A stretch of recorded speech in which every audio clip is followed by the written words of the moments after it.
నా మనసున్న తెలుగు ప్రజలందరికీ నమస్కారం. ఈరోజు టాపిక్ ఏంటంటే మహాభారతం గురించి. అందులోని ప్రశ్నలు, దానికి సంబంధించిన సమాధానం తెలుసుకుందాము. తెలుసుకునే ముందు ఇంకా మన యొక్క ఛానల్ ఎవరైనా సబ్స్క్రైబ్ చేసుకోకపోతే సబ్స్క్రైబ్ చేసుకోండి. అలాగే నేను చేసే ప్రతి ఒక్క వీడియోని ఆఖరి వరకు చూడండి. చూసి మీకు నచ్చుంటే లైక్ అనేది చేయండి. ఇక టాపిక్లోకి వెళ్దాం రండి. మహాభారతం అంటే ప్రతి ఒక్కరికి గుర్తొచ్చేది పంచ పాండవులు, కౌరవులు గుర్తొస్తారు. అదే కాకుండా చాలామంది పాత్రలు ఇందులో నిండి ఉన్నాయన్నమాట. అన్నిటికంటే అద్భుతంగా ఉన్నది మరొకటి ఏంటంటే భగవద్గీత. ఈ భగవద్గీత కూడా మహాభారతంలోనే మనకు తెలియపరచడం జరిగింది.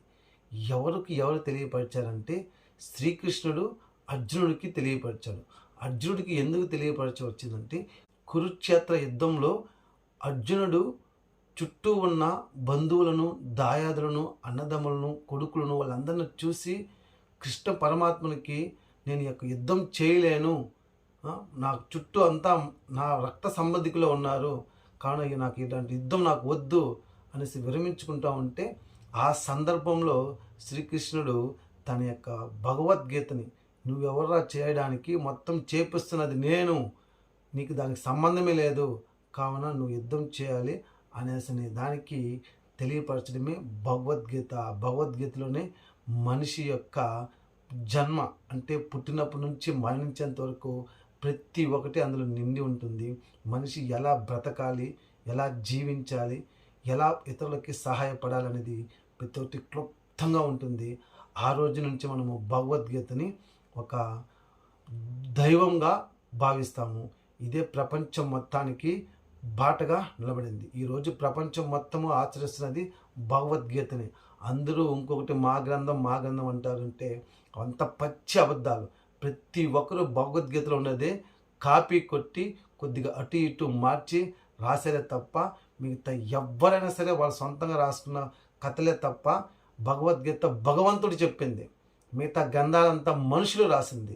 ఈ ఒక్కటే చాలు భగవద్గీతని ప్రపంచమంతా కాపీ కొట్టిదని చెప్పడానికి. అటువంటి భగవద్గీత ఉన్న మహాభారతాన్ని మనం తెలుసుకోవడం ఎంతో గొప్ప. ప్రతి ఒక్కరు తెలుసుకొని అందరికీ వీడియోని షేర్ అనేది చేయండి. ఇక టాపిక్లోకి వెళ్దాం. దానికి సంబంధించిన సమాధానాలు, ప్రశ్నలు అనేది తెలుసుకుందాం రండి.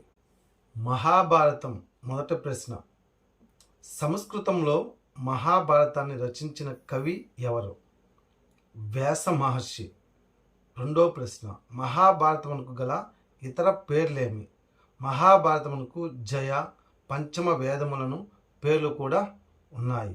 మహాభారతంలోని అధ్యాయాలకు ఏమి పేర్లు ఉన్నాయి? మహాభారతంలో అధ్యాయాలకు పర్వములు అని పేర్లు ఉన్నాయి. మహాభారతంలో మొత్తం ఎన్ని పర్వములు ఉన్నాయి? మొత్తం 18 పర్వాలు ఉన్నాయి. ఐదో ప్రశ్న, పండితులు మహాభారతమును ఎట్లా వర్ణించారు? సమాధానం, మహాభారతం ఒక గొప్ప ఇతిహాసము.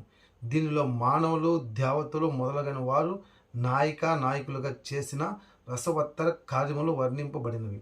అది తాత్విక, నైతిక, సామాజిక, రాజకీయ సంబంధములపై, మానవ సమస్యలపై విచారణాత్మక వివరణలను ఇచ్చిన మహాగ్రంథము. భారతంలో లేనిది ప్రపంచం లేదు, ప్రపంచంలో లేనిది భారతంలో లేదని అంటారు. ఈ పాయింట్ని బాగా అర్థం చేసుకోండి, ఓకేనా? మరొకసారి ఈ రోజుకి ఇది చాలండి. రేపటికి కొన్ని ప్రశ్నలు, దానికి సంబంధించిన సమాధానం తెలుసుకుందాం. అంతవరకు భారత్ మాతాకి జై, జై శ్రీరామ్.